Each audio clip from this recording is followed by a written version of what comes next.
Bonding,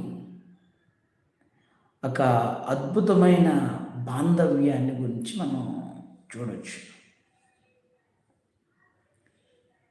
చాలా సందర్భాలలో ఈ గ్రంథాన్ని మనం చూస్తే అబ్రహాము దేవుడను, ఇస్సాకు దేవుడను, యాకోబు దేవుడను అనే ఓడింగ్ మనకు వినపడుతుందండి కదా. ఇలాగ మాట్లాడిన పదప్రయోగాలు మనం చూడగలుగుతాం. ఆయా సందర్భాల్లో ప్రజలకు తనను కనపరుచుకోవడం కొరకు దేవుడు ఈ విధమైన విషయాలను ప్రస్తావించినట్లుగా చూడగలుగుతాం. అబ్రహాము దేవుడను, ఇస్సాకు దేవుడను, యాకోబు దేవుడను, 3 మాటలు గుర్తుపెట్టుకోండి. యాకోబు దేవుడను